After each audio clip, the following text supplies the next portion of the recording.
গত বছরের আগস্টে শেখ হাসিনা সরকারের পতনের পরে আমরা ভারতের সঙ্গে আমাদের সম্পর্কের অবনতি দেখছি এবং অবনতি ক্রমেই আরও বেশি হচ্ছে এরকমটাও দেখছি। যদিও এর মাঝে বাংলাদেশ সরকার অন্তত দুইবার ইলিশ মাছ পাঠিয়েছে ভারতকে। সেটা নিয়ে নানা রকমের সমালোচনা হয়েছে যে কেন তাহলে ভারতকে ইলিশ মাছ পাঠানো হলো, এরকম আলোচনা।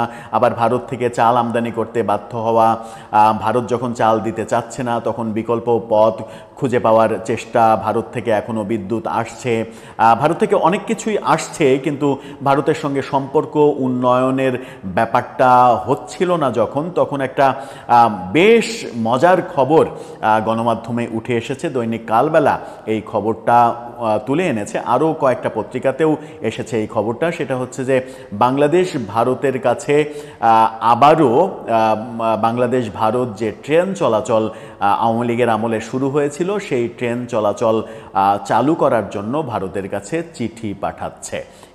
এরই মাঝে একাধিকবার চিঠি দিয়েছে, ভারত সেই ব্যাপারে কর্ণপাত করেনি, আবারও চিঠি দিচ্ছে, এরকম চাঞ্চল্যকর খবর উঠে এসেছে পত্রিকার পাতায়। হঠাৎ করে কেন বাংলাদেশ সরকার ভারতের সঙ্গে ট্রেন চলাচলে উৎসাহী হয়ে উঠল, যখন ভারত আমাদের দেশের নাগরিকদের জন্য ভিসা প্রায় বন্ধই করে দিয়েছে? এরকম পরিস্থিতিতে ট্রেন চলাচল করেই বা লাভ কি? চলুন একটু জেনে নেওয়া যাক পত্রিকার ভেতরের খবরে কি আছে, কি বলতে চাইছে তারা। থাকবেন পলিটিক্স টিভির নিয়মিত আয়োজনে।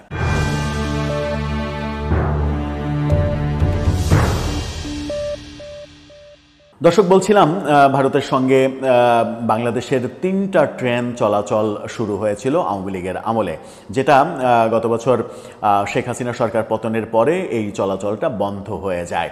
এর মাঝে বন্ধ হয়ে যাওয়ার পরেও সরকার দিয়েছিল, চিঠি দিয়েছিল। সেই চিঠিতে অনুরোধ করেছিল ভারতকে যে ভারত যেন ট্রেন চলাচলটা আবার স্বাভাবিক করে, কিন্তু ভারত সেই অনুরোধে সাড়া দেয়নি।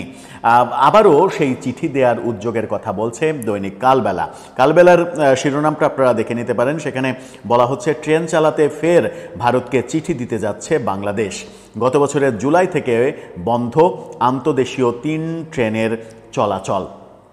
সেখানে বলা হচ্ছে, সরকারি চাকরিতে কোটা বাতিলের দাবিতে বৈষম্যবিরোধী আন্দোলনের সময় ওই উত্তপ্ত পরিস্থিতির মধ্যে গত বছর জুলাইয়ে সারা দেশে ট্রেন চলাচল বন্ধ করে দেয়, বাংলাদেশের সঙ্গে ট্রেন চলাচল বন্ধ করে দেয় ভারত।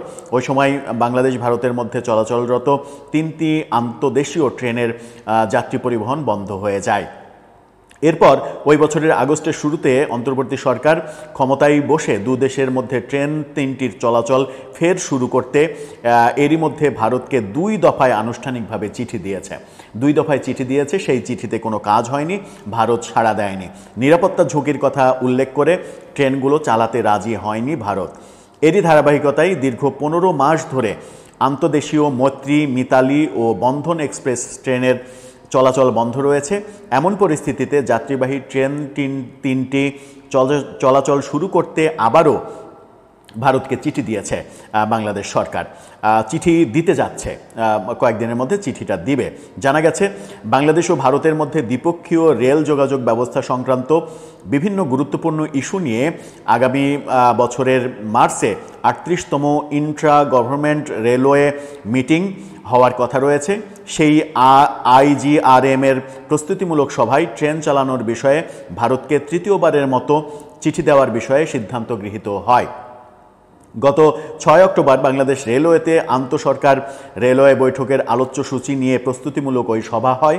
পরে 23 অক্টোবর সভার কার্যবিবরণী চূড়ান্ত করে তাতে স্বাক্ষর করেন রেল মন্ত্রণালয়ের সচিব ফাহিমুল ইসলাম। গত রোববার মন্ত্রণালয়ের সিনিয়র সহকারী সচিব ফাতেমাতুজ জোহরা স্বাক্ষরিত এক চিঠিতে সভার সিদ্ধান্ত বাস্তবায়নে সংশ্লিষ্টদের প্রয়োজনীয় পদক্ষেপ নিতে বলা হয়। ওই চিঠিতেই এই সিদ্ধান্তের কথা আসে। সভার সিদ্ধান্ত অনুযায়ী আন্তদেশীয় মৈত্রী মিতালি ও বন্ধন এক্সপ্রেস ট্রেন পুনরায় চালু করার বিষয়ে আগের চিঠির ধারাবাহিকতায় পররাষ্ট্র মন্ত্রণালয়ের মাধ্যমে রেল মন্ত্রণালয় আবারও চিঠি দেবে।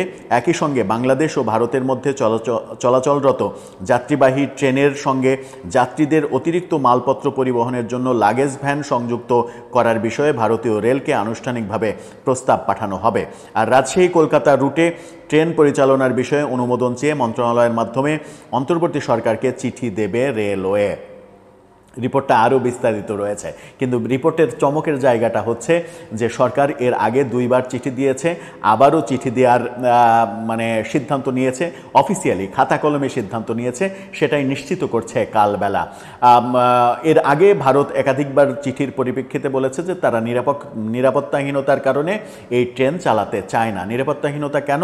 বাংলাদেশে ভারত বিদ্বেষ অবস্থাটা প্রচণ্ড আকার ধারণ করেছে। সেই অবস্থায় ভারতীয় ট্রেন বাংলাদেশের সীমানায় আসলে সেটা যে আক্রান্ত হবে না তার গ্যারেন্টি কে দেবে, সেরকম একটা ব্যাপার রয়েছে। সেই কারণেই হয়তো ভারত রাজি হয়নি। আবারও চিঠি দিতে চলেছে সরকার, সিদ্ধান্ত হয়ে গেছে। কিন্তু প্রশ্ন হচ্ছে, তাহলে কি ভারতের সঙ্গে আমাদের সম্পর্ক স্বাভাবিক হতে চলেছে? ভারত কি আমাদের সঙ্গে সম্পর্ক স্বাভাবিক করবে? যদিও ভারতের এর আগে ভারতীয় বিভিন্ন কর্তৃপক্ষের, এমনকি ভারতের পররাষ্ট্র মন্ত্রণালয়ের মুখপাত্রের মাধ্যমেও আমরা জেনেছি যে বর্তমান সরকার, অন্তর্বর্তীকালীন সরকার থাকা অবস্থায়, অর্থাৎ পরবর্তী নির্বাচিত সরকার না আসা পর্যন্ত সেই সরকারের সঙ্গে ভারত সরকার কোনো কাজ করতে আগ্রহী নয়। তারা নির্বাচিত সরকারের অপেক্ষা করছে।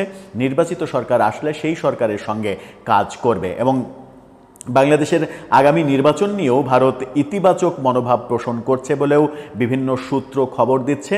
ভারত চায় বাংলাদেশে দ্রুত একটা নির্বাচন হোক এবং নির্বাচিত সরকার আসুক।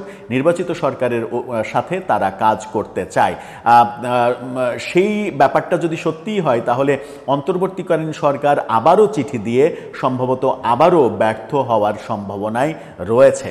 তবুও তারা দিচ্ছে কোন কারণে, সেটা একটা রহস্যজনক ব্যাপারই বটে।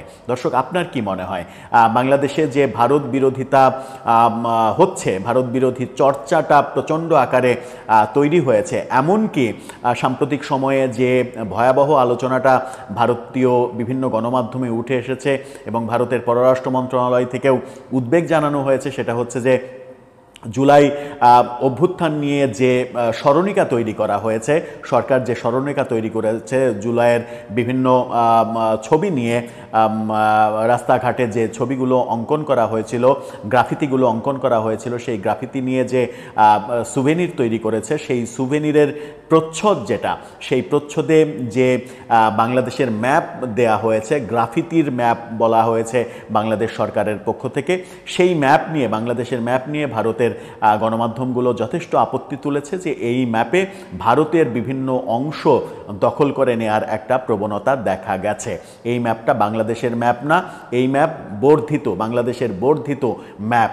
যে ম্যাপ নিয়ে বিতর্ক তৈরি হয়েছে, বাংলাদেশ সরকার বলছে এটা অযথাই কুযুক্তি, এটা মূল ম্যাপ না, এটা ম্যাপের গ্রাফিতি তারা ছাপিয়েছে। কিন্তু গ্রাফিতি ছাপানোর ব্যাপারেও যেহেতু ব্যাপারটা বাংলাদেশের ম্যাপ, সেই ক্ষেত্রে সরকার আরও সচেতন হতে পারত কিনা, যেটা আজীবনের ডকুমেন্ট হিসেবে থাকবে, সেখানে এই বিতর্কিত ব্যাপার না দিয়ে বিতর্কহীন ব্যাপার তারা দিতে পারত কিনা, সেই ব্যাপারে সচেতন থাকা উচিত। সব মিলিয়ে ভারত বাংলাদেশের সম্পর্কটা স্বাভাবিক